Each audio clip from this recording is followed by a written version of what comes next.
Hey, Nicole, I'm trying to only let the presenters in, but so far I don't hear Sam. I don't see Ashley. Did you guys prep? Do you guys know what you're doing? No. Okay. Well, hey, Sam. I'm waiting to let Ashley in. Do you, and then because I can let everyone else in once that's going. But Cool. I don't see Ashley quite yet. I'll send her the Zoom link in case. Yeah, Nicole, I got your note. That's very sweet. Oh, good. All right. Come on, Ashley. We got almost only 7 people waiting, but we did have a lot of signups. So here's Ashley. Ashley's needs to rename herself as Ashley. Hey, Ashley. All right. So far, I've just admitted the staff. Obviously, that's probably obvious. We have about 7 people waiting, and I can admit them all whenever you guys are ready.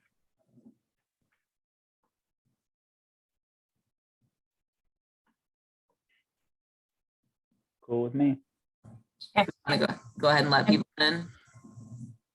Okay. Okay. Ashley, you're muted and you also have my name as your name. I'm not sure how that happened. All right. It didn't give me a unique ID. All right, I'm gonna admit okay. everybody. Well, we'll give them 2 more seconds because.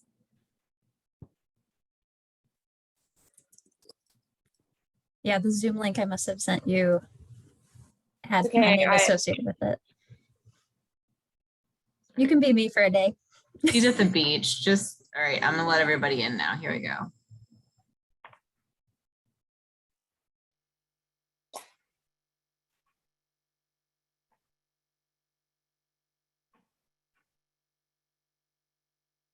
Hey, everyone.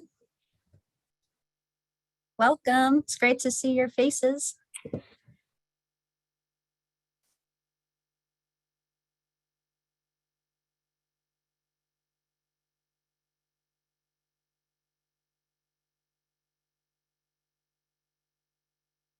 It looks like a few people are still joining. We'll let everybody get connected here.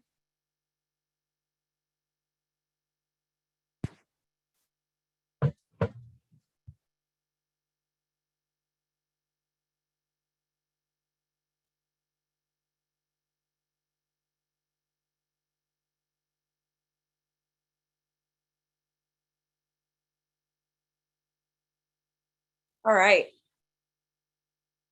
So I think we can kick this off.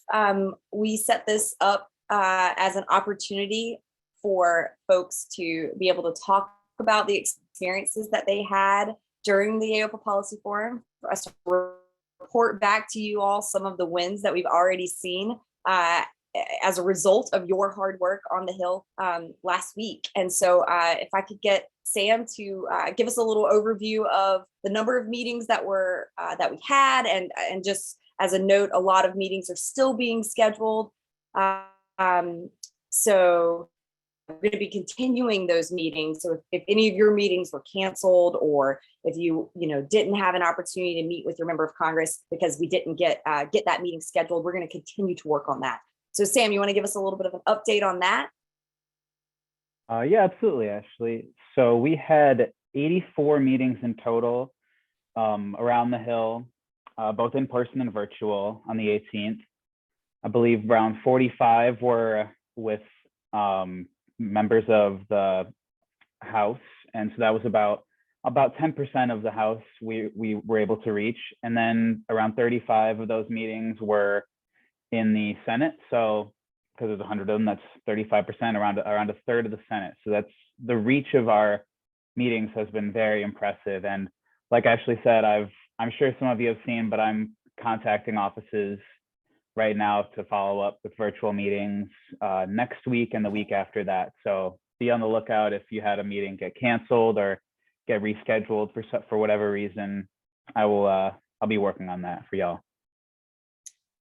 And we're excited to report that we already have added 2 co-sponsors already on the bill. So literally done, signed, sealed, delivered 2 already. We have promises from 3 other offices that they will be joining the bill. So it is already a success. It was already a success before their names were added. But it's starting to prove out, the results of that hard work on paper. So we should all celebrate that as well. Yeah, we can say who signed on. So Aguilar signed on, as well as, it's Muser. Dan Muser. the second. Excuse me, Ashley? Wait, yeah, it's Dan Muser from Pennsylvania. Yes.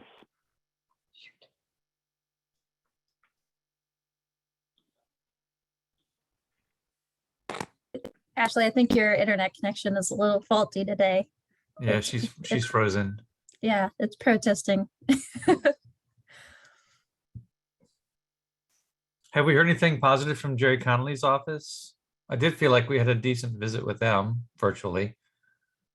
I haven't personally, but I know that sometimes these things take a while to kind of percolate in offices. And even when people say that they're going to sponsor a bill, there's still a process to getting that started. And there's a lot of kind of moving around within the actual offices themselves before there's an official kind of sign on to a bill. But we're getting those balls rolling for sure. Good. Nicole, did you want to share a little bit about, one of the things that we shared during the policy forum is that your first real engagement with this kind of advocacy work was on the Hill during a Hill Days event, and then a policy forum as well. And that sort of was the hook for you. You want to share a little bit about your perception of how this event went and in comparison to some that you've experienced in the past? Yeah, definitely. So the first real opportunity that I had to go to the Hill and meet with members of Congress was at AOPA's policy forum back in 2018. That's after we had done our 1,500-mile trek down the West Coast and knew that we needed to go to DC and kind of figure out what's going on from a policy perspective. And I think when I attended that event, there was so much going on. And I'm sure for many of you felt like you're just getting hit with information over the course of the day. And we had taken all that home and we were, going over our notes and doing our homework and trying to get prepped for the next day, and felt really supported in all of those meetings. And I think this year, I received a lot of feedback from individuals that it was helpful, going in, that we just had one ask, co-sponsoring the Medicare O&P Patient-Centered Care Act. I think my first time, we had like 3 different things that we were advocating for, and some of those meetings were only 15 minutes, which makes it really hard to even tell your story if you're going through all of those. So that was a great benefit, that I got some feedback from individuals that they were able to use more of that airtime to kind of share their own personal story. And I also, when we went, it was myself and Natalie, when we went in 2018, I felt like we were probably the youngest people there, and there just wasn't a lot of other individuals like us. And I remember we kind of sat in the corner, and Ashley and Tom Fies at the time, we did a little video to try and encourage other individuals to get involved with AOPA. So I was really excited to see just the number of students that we had, the number of younger practitioners that had come. And I think that really did add some youth and energy and excitement. And I also just want to give a shout out to Evan Smith, who's on this call. Evan and I went into that meeting with, it was Elise Sugarman was the staffer, but it was for Representative Aguilar. And 2 days later, we got the email from Elise saying that they were going to co-sponsor the bill. So that was a huge win, and just huge kudos to Evan, who, took all of the information and was able to convey, his work within O&P so well during that meeting. Way to go, Evan.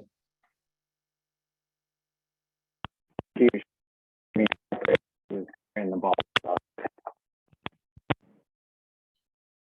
So I think we also want to hear now, unless I'm missing anything, team, I think we want to hear from you all. We're here to answer your questions. We're here to add any details that we can, particularly for those who weren't able to join us that are joining us today on this call. But otherwise, I think we want to hear your stories and how the event went in your eyes, and feedback. This is a great opportunity for us to chat through it.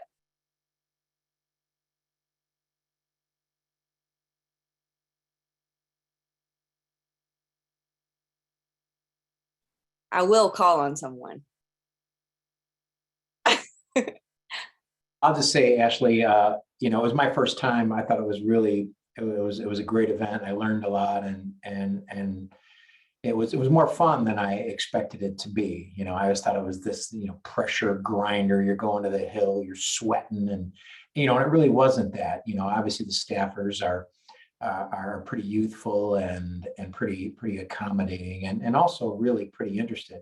A lot of them really don't understand O&P, and they appreciated the background we provided in addition to our key 4 points on the act. So I think that was important. I mean, the thing that I noticed, I don't know if others would share this, was we had overall, I think it was 5 meetings, and the first one was virtual, so that's a little bit weird. But of the 4 that were live, our 4th one was a lot better than our first one. It was just, we all had our shtick down a little bit more. We kind of had this cadence of, then you jump in and say this. So I almost feel like the next time I did that, I would want to carve out some time. Maybe it's that night session, when we kind of get together and just do a dry run. If we have, maybe somebody like you, Ashley, or someone from the team, be a representative and us go through it 1, 2, 3 times. And I think that first one the next day will be more like the 4th, and will, maybe even be a little better. But I think, and I don't know how different our results will be from that first meeting in the 4th, but we just had more confidence. I know that 4th one was like, let's go. If they don't sign, we're not going to leave the office till they sign.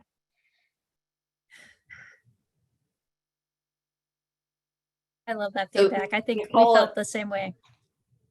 Oh, sorry. Go ahead, Ashley. Yeah, Nicole and I. No, I was going to say that we had this conversation, and in a previous, so we did a lead advocate training with the Amputee Coalition many years back, and what we did was we actually did those mock visits and recorded them. So we videoed them so that we could play them back that people could see their own sort of engagement, and that was effective, I think. So yes, there are definitely ways we can create that opportunity to get that under your belt, so to speak.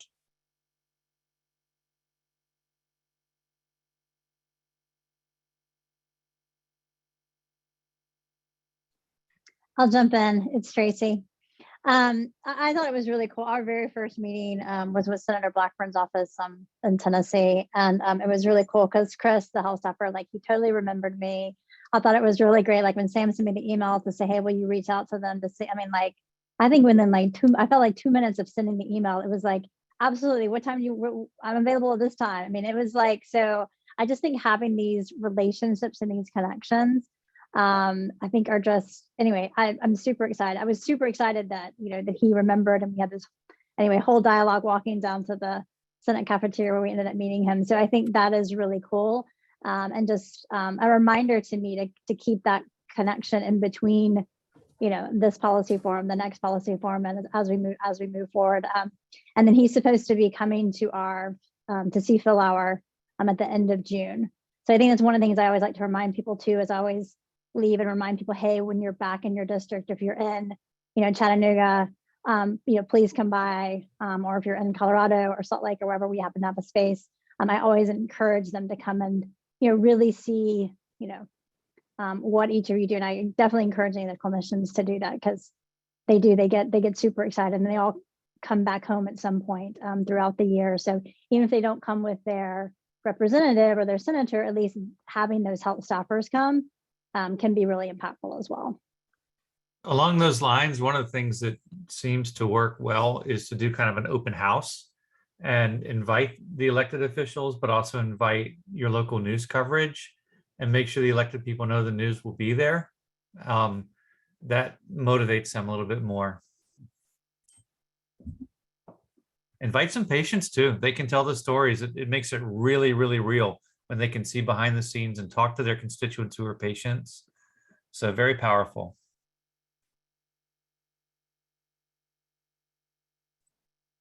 Okay, Ashley, I'll share. Minnesota had an awesome Hill experience. We had 8 of us, and we had 6 visits, and we had 4 amputees with us. We split the pack for 2 meetings to go over to the Senate side. It was hard to juggle the timing when you have 6 visits in that period of time, and just getting back and forth can be a challenge. But anyway, 2 of our 4 Congress people had already signed, were co-signers. So it was great to walk in and thank them. We literally had FaceTime with all 4 of our Congress people. So House side, all 4 of them came to see us. 2 of them we have visited with in the past, face to face. So we were hopeful. I think we knew we would see 2 and we weren't sure if we would see 2. And lo and behold, all 4 of them appeared.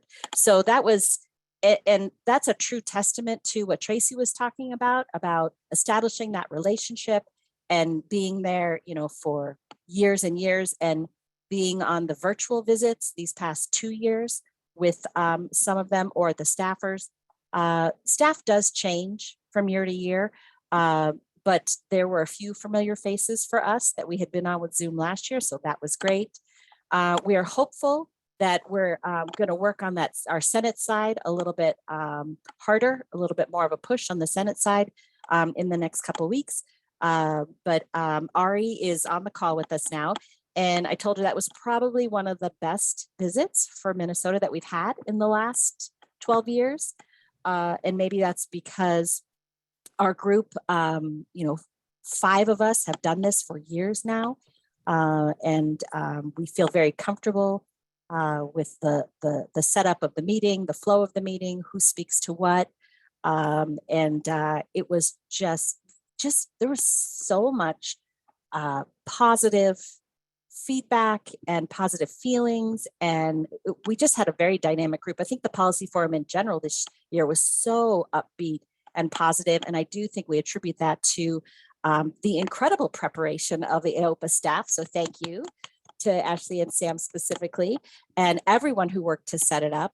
And I'm sorry, Nicole as well. Thank you to Nicole as well. And but it really was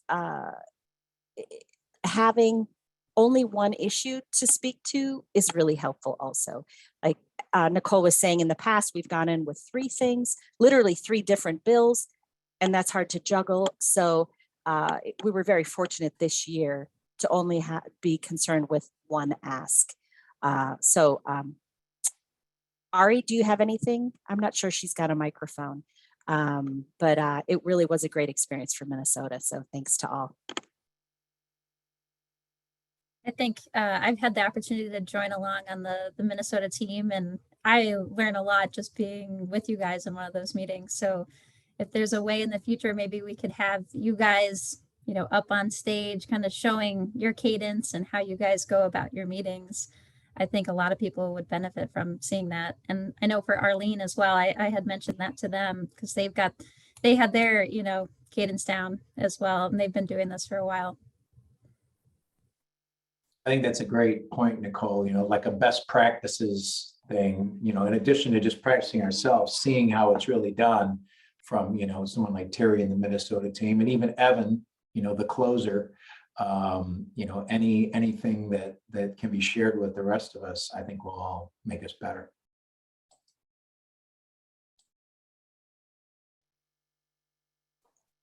I was going to ask Terry to comment on, so one of the things that I think is working in our favor right now is that we've built coalitions inside these districts and inside these states. So wiggle your toes, as an example, is something that we can mention in every Minnesota meeting, whether you're having it, Terry, or anyone from Minnesota is in it. Sam and I, right, we get to reference that. So one of the things that we're doing right now, and we're always doing behind the scenes, is taking notes about what you tell us about your relationships with members of Congress. So when Tracy made the comment, earlier, that the Blackburn connection, when she connected with Chris and had the and the next thing you knew, the meeting is set and everything's working out. And oh, by the way, he remembered her. That is a relationship that you have to mention. We, AOPA, will mention every time we reach out to that office for any reason at all. And that note goes into our system. And so I joked during the 101 that it's a Salesforce for advocacy, but it really is. It's, it tracks all of your encounters in this way that we can optimize our impact, because we're able to reference the right relationship, the right entity, the right coalition, the right person every single time. And so I think Wiggle Your Toes is a great example of an entity that's doing really great work on the ground, that is recognizable, and that we can partner with to make sure that we capture all of those members from Minnesota, as many of them as we possibly can. And I love that model, because I think that makes us so much stronger when you've got that hook back into your own community. Yeah, absolutely. The work that Aaron Holm and Rob Rickenberg specifically have done with Wiggle Your Toes in Minnesota, I mean, it stretches beyond the Minnesota borders, really all across the states. But the work that we've been able to do and being able to communicate that. Angie Craig, who is a co-sponsor in our bill, who spoke to the whole group, literally when we were with her in her office, looked across the room at Aaron and said, "So you're the founder of Wiggle Your Toes? I want to talk to you later." So that was pretty darn neat. And he just happens to be in her district. I mean, what are the chances, right? The moon and the stars aligned exactly correctly. And then for Tom Degree to be with us, he literally we had Representative Betty McCollum and Angie Craig in the same hallway, basically fighting over him, because his where he lives is being redistricted. So he's moving from McCollum to Craig, and they both knew him. They both knew him before this, and he just became an amputee less than 2 years ago, in a car accident. And so it is just really interesting how our world gets smaller and smaller, and how our connections really do help us as we work together on these advocacy issues. And I love seeing that photo, Terry. It was a very candid shot of both Angie Craig and McCallum kind of fighting over Tom in the hallway, but also really special that they walked, you guys to each other. I mean, that's, and just the fact that you guys had FaceTime with all four of your House representatives. You guys have done an incredible job in Minnesota. Well, and that, Tom Emmer is someone who is from Delano, where Rob Rickenberg grew up. And so they go way back. And then we have a few other prominent people in Minnesota, newscasters, who also have relationships with these offices. So again, it's just building and building and building upon those relationships and those connections, and keeping them strong, and finding a reason to reconnect back. And something we always say when we're in those meetings is, if you please think of us, if you've got a healthcare bill that touches orthotics and prosthetics or assistive technology, or anything that you think might touch us, please call us, and reach out and let us know, and let us help you answer, let us help clarify, continue to educate. And that has happened in the past for us with staffers who reach out to us directly to ask our opinion or advice, or how can they, what is it that they want us to relay to our congressperson about the particular bill at hand.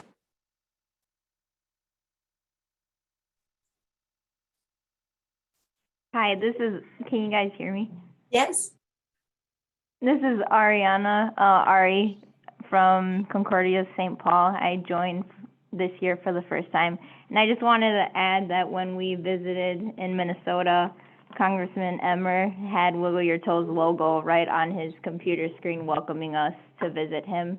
So I think that was a big deal too, just to see the support that we do have, and just emphasizing that sometimes these congressmen just need an extra push and awareness of what it's really doing for their community and their states. So true. That's awesome. That's so cool to hear. Other feedback.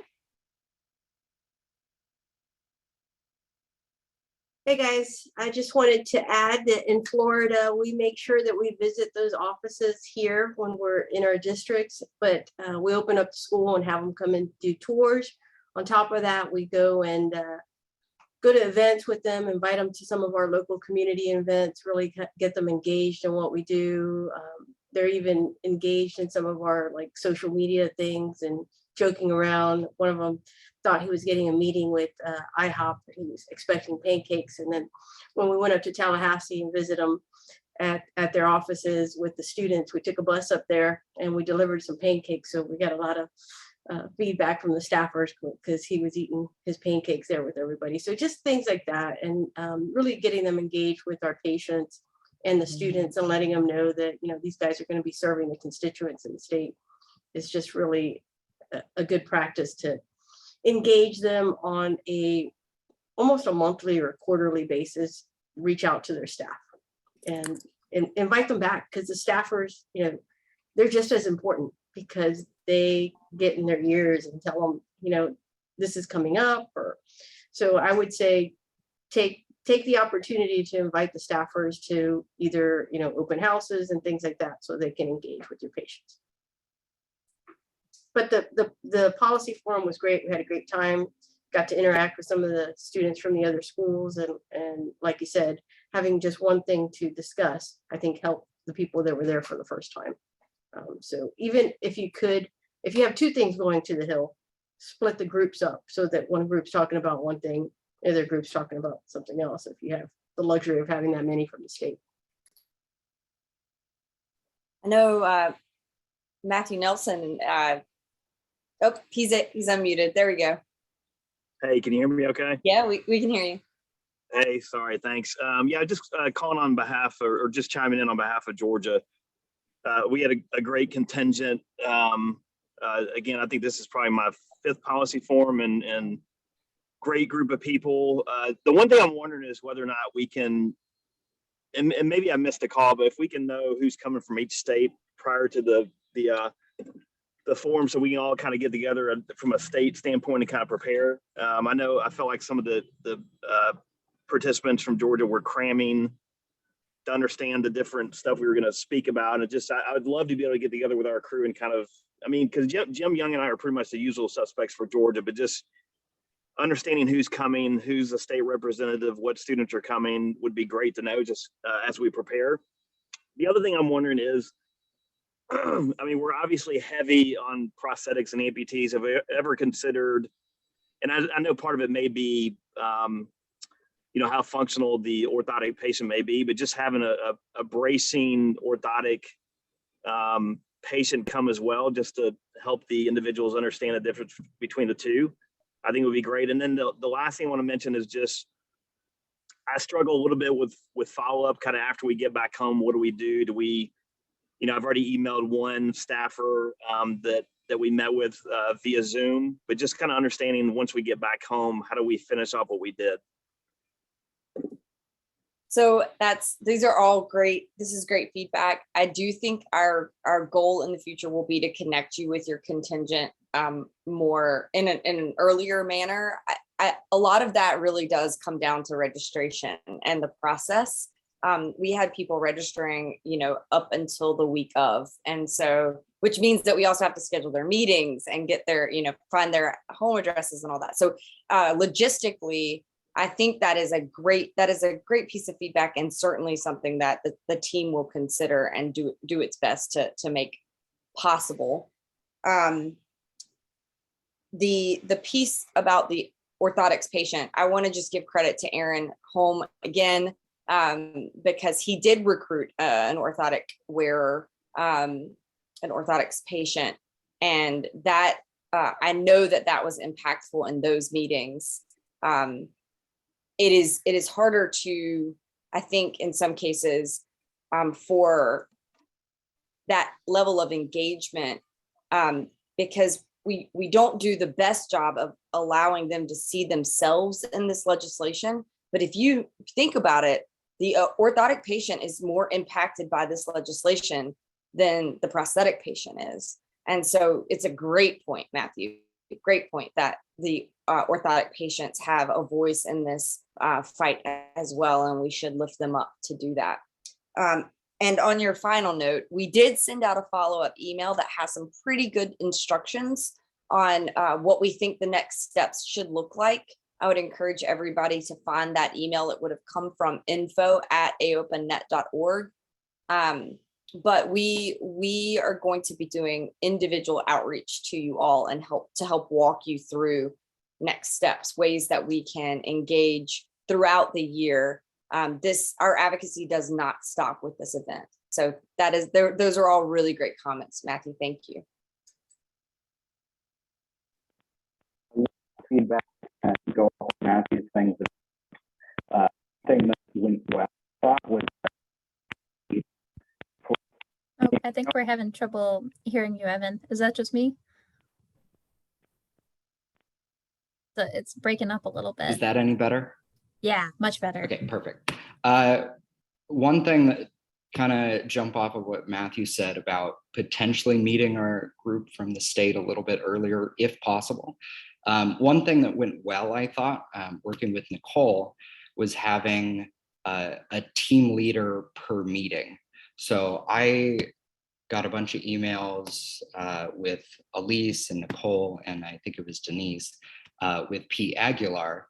And so it was really helpful that it was like, okay, I'm the leader for this one, and I've got their contact information, so I know who to call to get into the building. Whereas there were a couple meetings that I had afterwards, a couple with Rick Riley, that we had meetings on our schedule, but it didn't seem like anybody was the team leader, so nobody had contact info. So we ended up being late for the one with the Senator Feinstein. So I like the team leader thing. That worked out really well. Kind of talking about relationships, building with the staffers and with the congressmen and senators. I thought the policy was really great for just developing relationships with people within our own field to kind of develop, create those relationships to kind of see what everybody else is doing for advocacy and have ideas and kind of bat that around. I thought it was terrific. Shout out to Jeff Brandt for sponsoring the students to be able to go on the bus tour in the evening, because it was a really short event. I was surprised by how fast it went. It was my first forum, and there just wasn't enough time to meet everybody in the day and a half that we had. So having that extra little time at the bus tour was really, really helpful. Thank you all for putting that together. Yeah, I think it went well. That's great feedback. And Evan, do you want to share what you're doing, kind of next steps from Loma Linda's perspective for Representative Aguilar's office?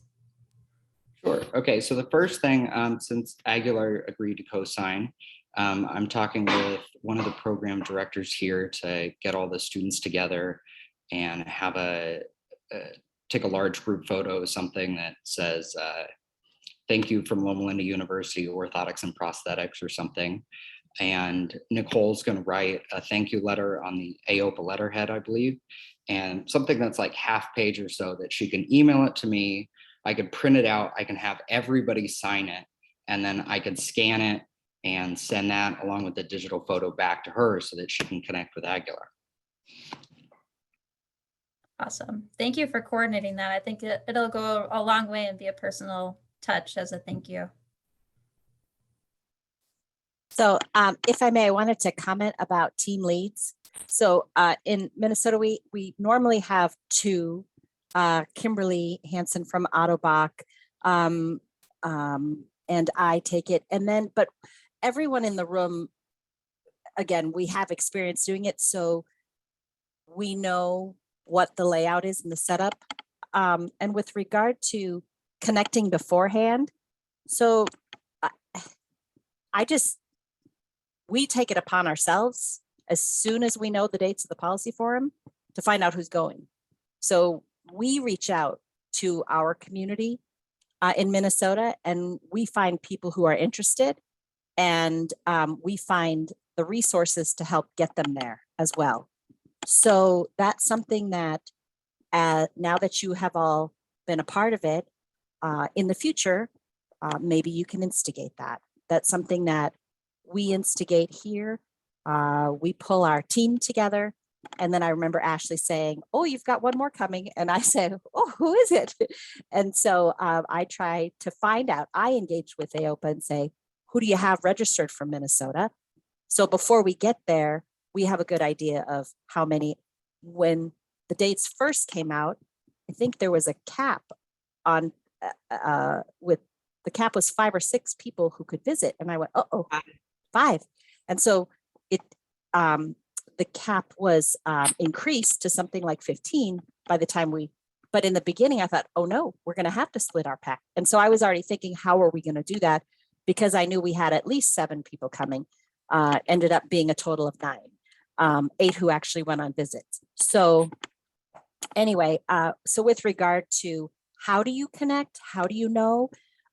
You can take a little bit of that responsibility upon yourself. And that really helps AOPA too, because they're doing everything in their power to work with the 100 people that are coming. And it would be great if we could get some feedback, but you can also reach out to, Sam and Nicole and AOPA staff in the future to find out, who's coming from your state. And we also we used a template, an outline from last year from our virtual visits. So we had a good idea of what that flow was going to be in the meeting and who was going to talk about each point. So that's something, now that you've done it, you can get a feel for, you can be that person, you can be that lead, you rally your troops, you can connect with AOPA, you can create the outline, and you certainly can give it to someone else to be the lead, but you can be that coordinator. I often call myself the connector for our group, because I think I like to help frame it, to start it and end it, but it's really all about everybody else who's in the room and getting an opportunity to speak and tell their stories. But I make sure that everyone's comfortable with, this is my representative. I'm the one who lives in your district. I'm the one who wants to talk. I'm the one who takes the lead. I'm the one who's going to connect before, during, and after. So that's important too.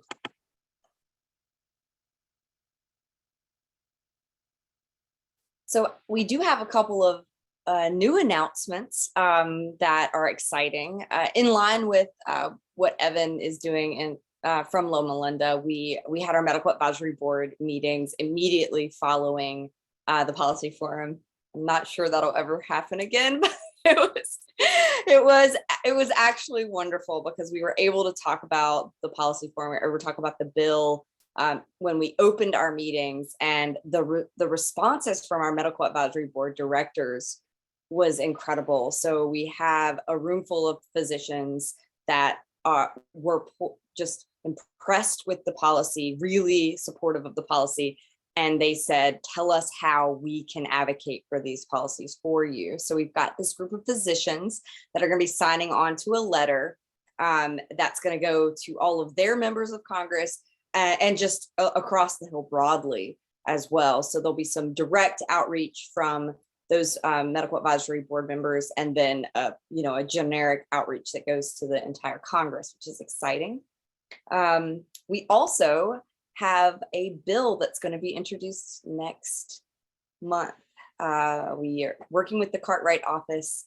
Sam and I have a meeting next week. The Wounded Warriors Workforce Enhancement Act is going to be reintroduced. This is not something that AOPA has led in this Congress. We really wanted to keep our legislative efforts focused, but the office wants to reintroduce this legislation. They're not, we're going to work with them to tailor the language. We're going to work with them to refine it, and hopefully there were some challenges with it in previous years, but this really is about getting money into the school systems to support the growth of our OMP workforce.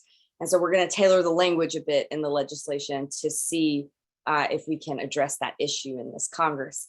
There is also a research bill, an OMP research bill that goes along hand in hand with this. So those are very exciting developments. And we got the email this morning, or maybe it was yesterday afternoon, but basically saying from the Cartwright office saying, we want to do this. Let's do this. Can you meet next week?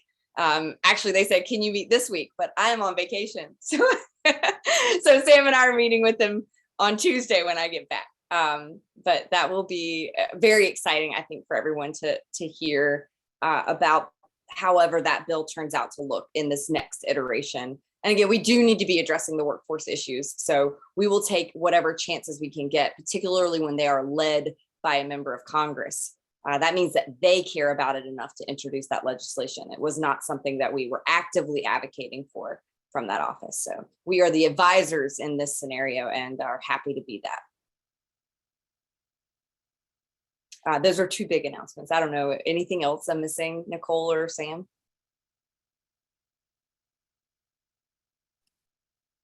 I don't think so. That's really exciting. And I think with the number of students that were at, this past policy forum, I think there's an opportunity to rally the other institutions and just students in general that would be really supportive and of that new piece of legislation that's going out. And it's another opportunity to educate members of Congress. Every time legislation is introduced, it's a story. It's another story to tell about a challenge that's facing our profession. It's an opportunity to educate them about the fact that there's so few of us, so few of you all out there doing this work. There's a lot of gratitude to the Cartwright office for wanting to pick this back up and push it forward again. Mm-hmm. It's also kind of, it goes to Terry's point about telling offices that you want to be a resource for them, and the fact that they have this bill that they want to reintroduce, and immediately their first thought was, let's see what AOPA thinks about it. Let's get them to work with us. And whenever we're in meetings, Ashley always make sure to let them know that if you have any questions about ONP, come to us. We can be a resource for you. So that's really a result of that outreach. Yeah, I would add that in one of our meetings with the state of Oregon, Representative Bonamici, the staffer there, was really interested to hear from Maddie Ekin, who's at the University of Washington as a student there, was really supportive of education. So just kind of putting it on your radar that might be an office to bring this to.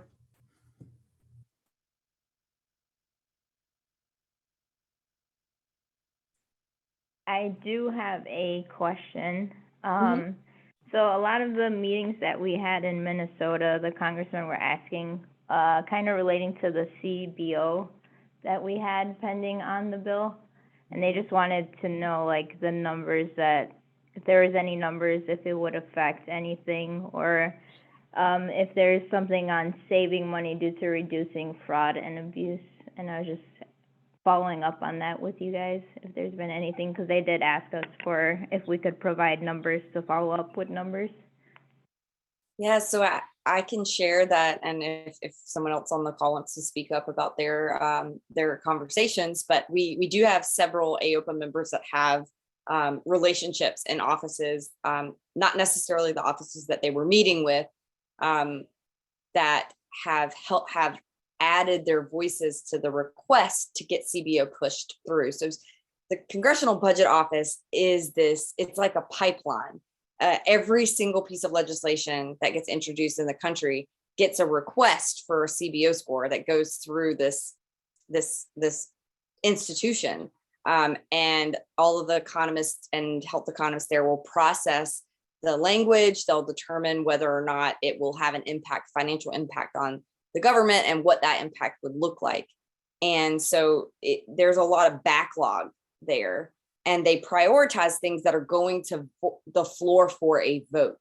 So the reason it's hard to get a CBO score on our bill is because the bill itself is not likely to go to the floor for a vote. It's not the kind of bill that they're moving right now. Our bill is more likely to get attached to something else and then get scored as part of that larger piece of legislation. So sometimes the CBO score question is actually just their gauge on whether or not you're going to be a coster to the system or a revenue source for the system. And we have maybe, I want to call it 97% confirmation that there is cost savings associated with our bill. The minimal self-adjustment provision will cost some money, but it will cost far less money now than it would have back when we first introduced it. This drop shipping prohibition is an offset to that. So if you're talking to members of Congress in the future, you should feel confident in saying that our bill has cost savings provisions built into it. At worst, it's budget neutral. I wish I could say that I thought we could get CBO pushed through. We might be able to do that with the right people behind the scenes pushing the right buttons. But because our bill's not going to go to the floor independently for a vote, CBO is not going to have that trigger moment where they have to push it through on their own. Someone's going to have to really push for it. And then CBO will do an analysis of it once it's attached to a larger package at some point. And that's what Bob was kind of getting down into the weeds on when he was talking during the policy forum. So it's a complicated scenario. And a lot of offices just like to use that question to gauge whether or not you're going to cost the government money or you're going to save the government money. And I'll add to what Ari was saying. It was mostly Senate side, are those two visits where those offices were asking us about CBO score. And we did go down that same path to let them know that this bill likely would be something that would attach to something else in the future. And they also went a step further, asking us what the impact would be in Minnesota if we had any numbers specifically with regard to Minnesota. So that's another thing we will have to do a little bit of homework, do some research, and find out if we can answer those questions. And again, I'm fairly certain those two questions came up both on Senate side. That's great. Yeah, the one thing I think, so we've already forwarded this question to Joe and asked if he might be able to help. Joe McTurnan at our office. One thing that we're thinking about doing is putting a sample together that looks at the way, like how many competitive bidding contracts have been issued in a certain state and how many providers are not able to deliver devices to their patients because of that scenario, right? So they have to, if their patient needs a prosthesis and a off-the-shelf orthosis, they have to go somewhere else to get that OTS device. So we're going to be able to start showcasing what that looks like, more in an infographic way. I think that data is going to be important. And we're trying to start thinking about ways to underscore the data in other ways like that. I think prevalence data would be huge. So the registry is really important here, as well as it's hugely important, as well as the GAO report that's being done, study that's being done, that was part of the Amputee Coalition's initiatives. So that will be helpful to have some of the data that'll come out of both of those sources. Unfortunately, our prevalence data right now is fairly dated. So any extrapolations are also dated, but we're hopeful to have new data soon. Hey, I want to bring up. Oh, I'm sorry, Matthew. We did have one question come up, and we basically answered it that we're not aware of at this point. Any specific opposition to the bill that has come out of any of our meetings? Not congressionally, no. Okay. Our bill is largely it's bipartisan, bicameral, non-controversial in its intent.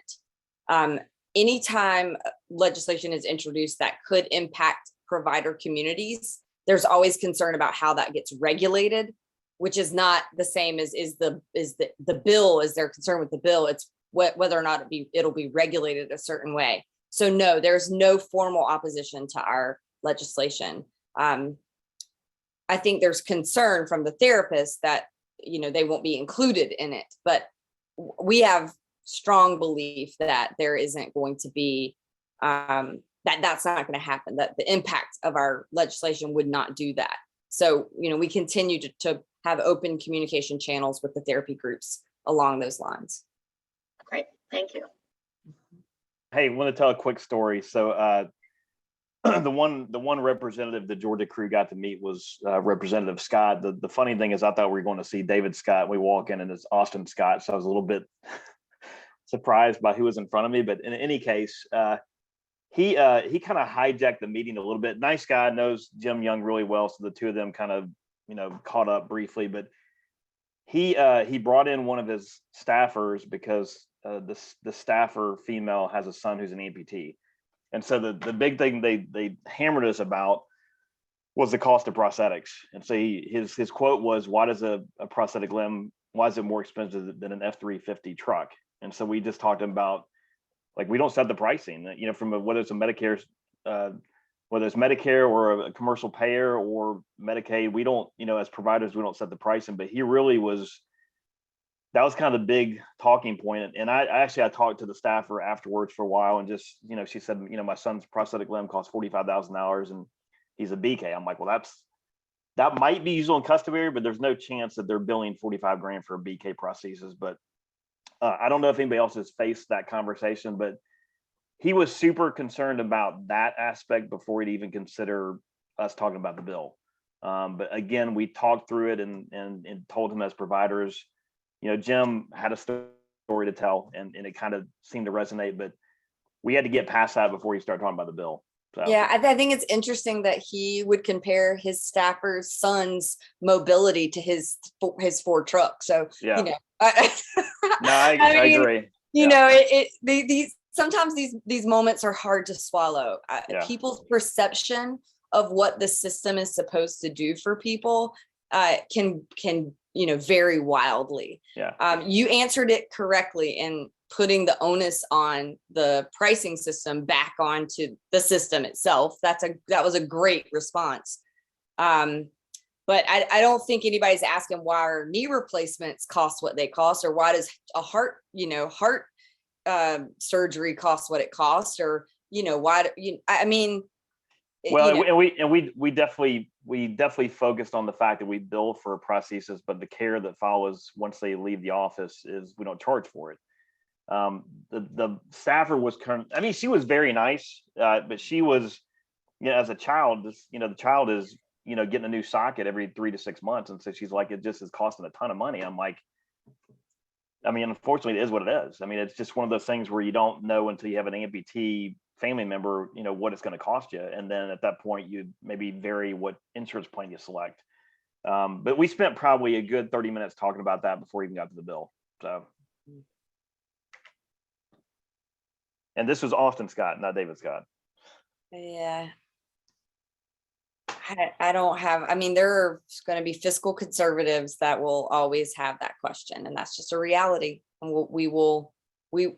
if we can't change the way they see the work, I always say, look, what an incredible value we are. We are a bundled payment system that provides all of this care and all of this follow-up and all of this, proof that you will be successful. We are dedicated to making sure that the money is spent and it is worth it, in a worthy way.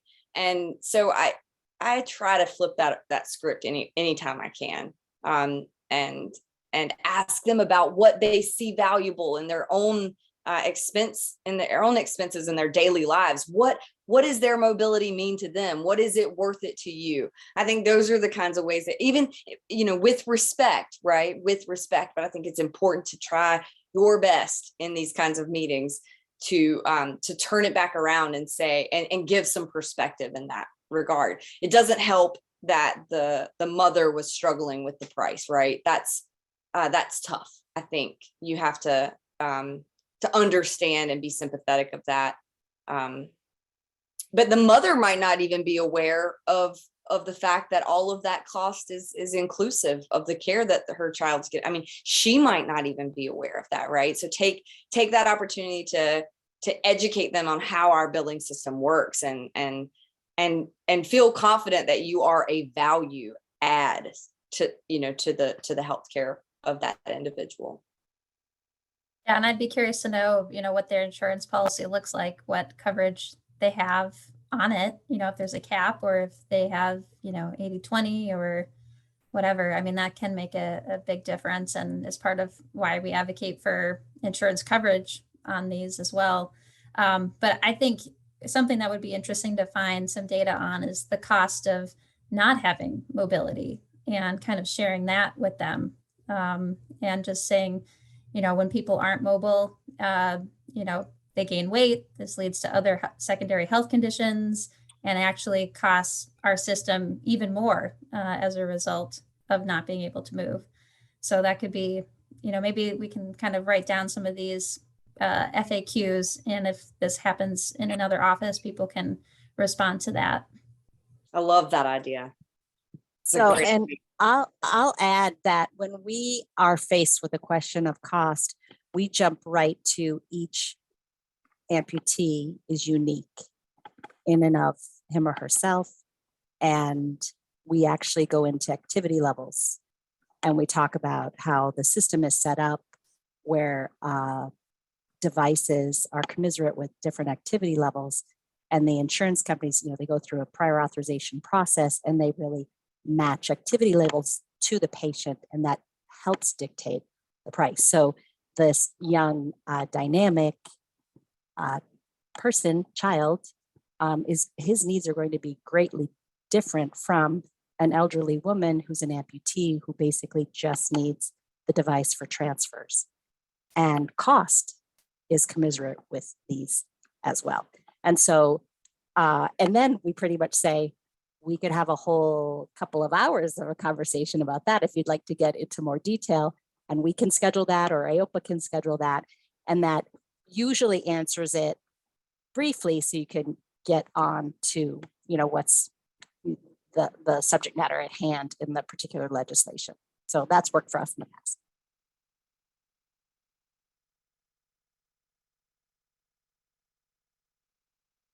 Any other questions or feedback?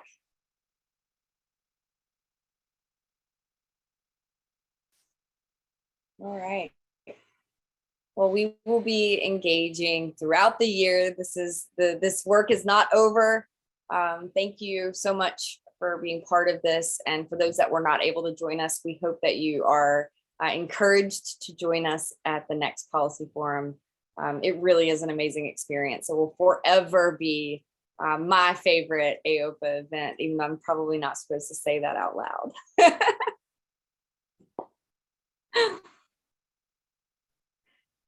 Awesome. Anything to add, Sam? Yes, I was about to say. Oh, yeah. Advocate of the month. We have our winner. Nicole kind of alluded to it earlier, but Evan Smith, you are our Advocate of the Month winner for your work with Aguilar and getting his co-sponsorship, and also for kind of organizing that follow-up. And we really appreciate that work, and you're doing good things. Thank you so much. Glad to be a part of it. And I'll send you an email after this about your prize.